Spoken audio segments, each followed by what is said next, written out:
आज हम बात करेंगे महाराणा प्रताप की, जिनकी मौत की खबर सुनकर अकबर भी रोया था। जी हाँ दोस्तों, यूं तो राजस्थान के तेजस्वी और ओजस्वी जब तप धर्म कर्म गुणों से परिपूर्ण माटी में कई वीर वीरांगनाओं ने जन्म लेकर इसका रुतबा ऊंचा किया था, लेकिन महाराणा प्रताप उन चुनिंदा शासकों में से एक है जिनकी वीरता, शौर्य, पराक्रम के किस्से और गौरवमय संघर्ष गाथा को सुनकर हर किसी के रोंगटे खड़े हो जाते हैं। अमर राष्ट्र नायक, दृढ़ प्रतिज्ञ और स्वाधीनता के जीवन भर मुगलों से मुकाबला करने वाले साहसिक रणभूकार महाराणा प्रताप को जंगल जंगल भटककर घास की रोटी खाना मंजूर था, लेकिन किसी भी परिस्थिति व लोभावन में अकबर की अधीनता को स्वीकार करना कतई मंजूर नहीं था।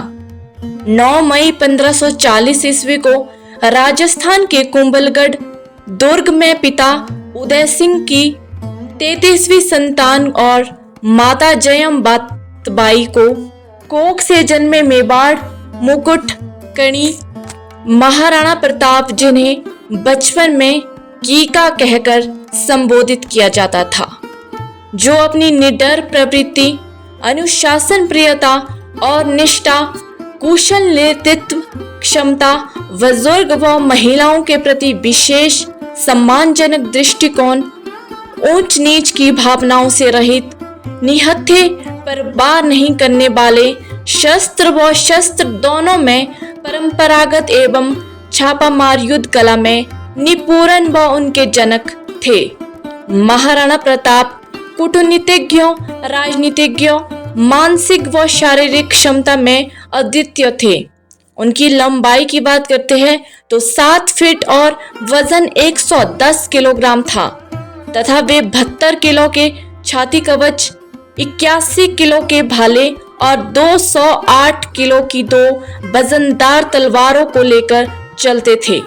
उनके पास उस समय का सर्वश्रेष्ठ घोड़ा होता था जिसका नाम चेतक था, जिन्होंने अंतिम समय में जब महाराणा प्रताप के पीछे मुगल सेना पड़ी थी तब अपनी पीठ पर लांग कर 26 फीट ऊंची छलांग लगाकर नाला पार करवाया था और वीर गति को प्राप्त हुआ, जबकि इस नाले को मुगल घुड़सवार पार नहीं कर सके।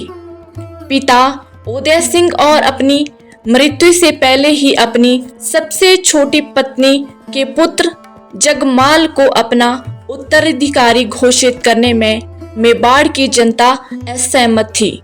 महाराणा प्रताप ने मेवाड़ छोड़ने का निर्णय किया, लेकिन जनता के अनुयायी विनय के बाद वे वहां पर रुक गए और 1 मार्च 1573 को उन्होंने सिंहासन की कमान संभाली।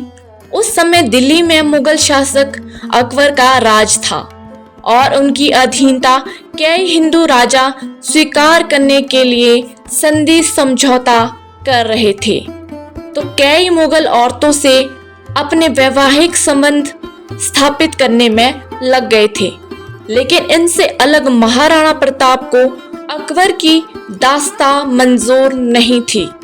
इससे आहत होकर अकबर ने मान सिंह और जहांगीर के अध्यक्षता में मेवाड़ आक्रमण को लेकर अपनी सेना भेजी। 18 जून 1576 को आमेर के राजा मान सिंह और आफस खां के नेतृत्व में मुगल सेना और महाराणा प्रताप के बीच हल्दी घाटी का युद्ध हुआ। माना जाता है कि इस युद्ध में ना तो अकबर की जीत हो सकी और ना ही महाराणा प्रताप की हार हो सकी।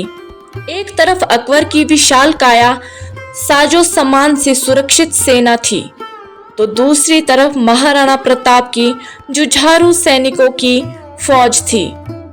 हल्दी घाटी के ऐतिहासिक युद्ध के बाद महाराणा प्रताप परिवार सहित जंगल में विचरण करते हुए अपनी सेना को संगठित करते रहे।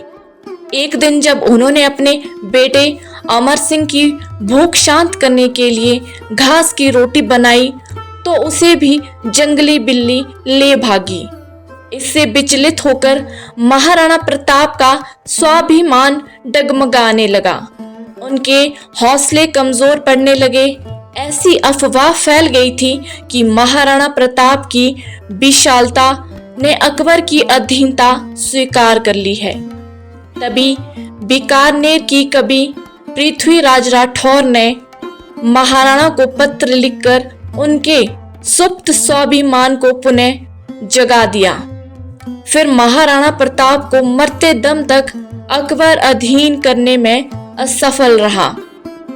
अंततः महाराणा प्रताप की मृत्यु अपनी राजधानी चांबाड़ में धनुष की डोर खींचने से उनकी आंत में लगने के कारण इलाज के बाद 57 वर्ष की उम्र में 26 जनवरी 1597 को ही हो गई थी। कहते हैं महाराणा प्रताप की मृत्यु का समाचार सुनकर अकबर की आंखों में भी प्रताप की अटल देशभक्ति को देखकर आंसू झलक आए थे। मुगल दरबार के कवि अब्दुर रहमान ने लिखा था, इस दुनिया में सभी चीज खत्म होने वाली है, धन दौलत खत्म हो जाएंगे, लेकिन महान इंसान के गुण हमेशा जिंदा रहेंगे। प्रताप ने धन दौलत को छोड़ दिया, लेकिन अपना सिर कभी झुकने नहीं दिया। हिंदू के सभी राजकुमारों में अकेले उन्होंने अपना सम्मान कायम रखा। और तो और एक बार अमेरिका के भूतपूर्व राष्ट्रपति अब्राहम लिंकन भारत के दौरे पर आ रहे थे, तो उन्होंने अपनी माँ से पूछा, मैं आपके लिए भारत से क्या लेकर आऊं? तो उन्होंने अपनी माँ ने कहा, भारत से तुम हल्दी घाटी की मिट्टी लेकर आना, जिसे हजारों वीरों ने अपने रक्त से सींचा हुआ है।